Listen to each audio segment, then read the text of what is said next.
Welcome to this lecture. We're now going to look at the UK economy in charts. And what I'm going to do, I'm going to put on the screen a chart showing a particular aspect of the economy. Remember, the state of the economy. We've talked about if you print money, you've got spare capacity, high unemployment, less likely to cause inflation, for example.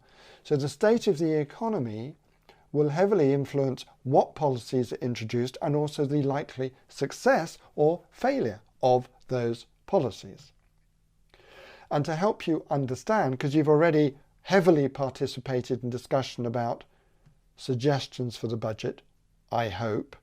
You've heavily participated in raising taxes, cutting public spending, printing money, modern monetary theory, I hope.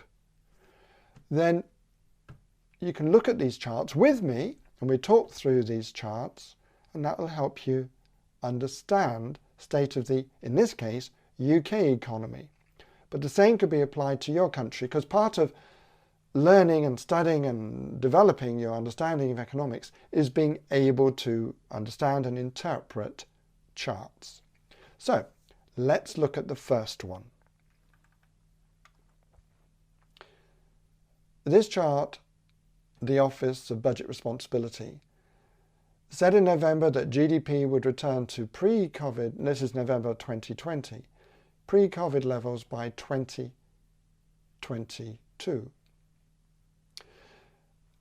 As a base, we're taking the fourth quarter of 2019.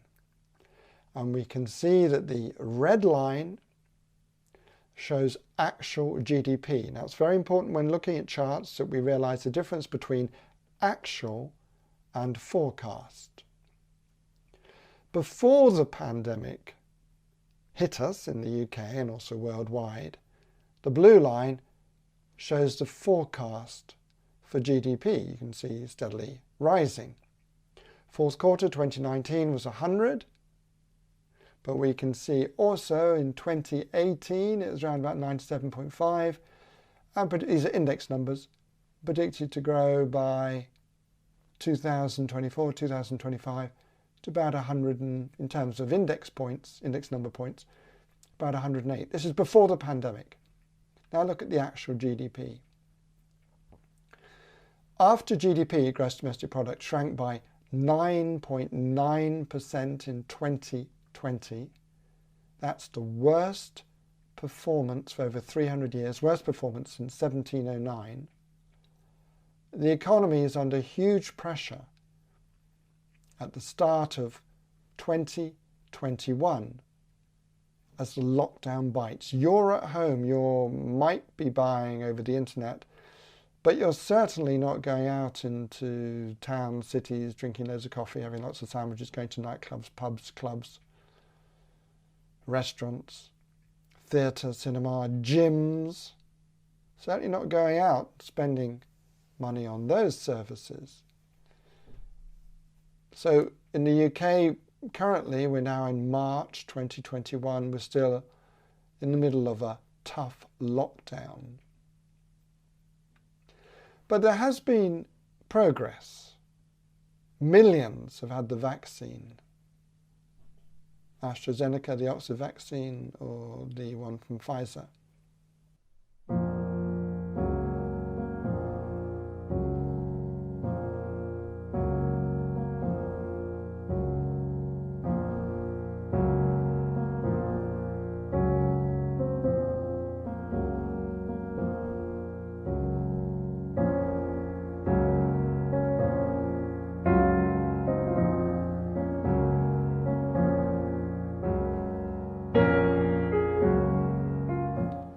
And this paves the way for a swift recovery. Look at the actual GDP and then the November forecast.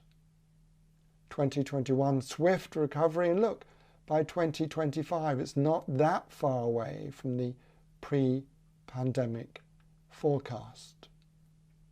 So a swift recovery later in the year.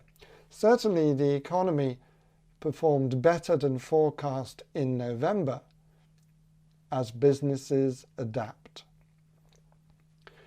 People are not coming so much to my vegetable shop. I sell fruit and veg, but hang on, I think I sell takeaway coffees and teas.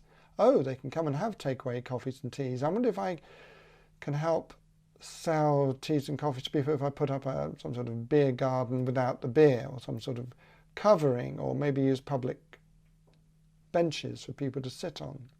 Maybe I should develop my website, maybe develop my delivery service. So businesses are adapting with GDP 7.8% below its pre-virus level at the end of 2020, compared with an estimate of 12%.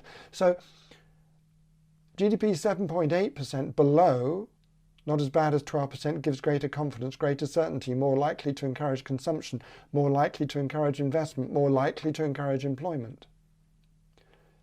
The key remaining question is how long the economy would take to recover its pre-crisis peak, and also how great is the damage. The Office of Budget Responsibility had previously thought it'd be about a 3% permanent hit from COVID by 2025.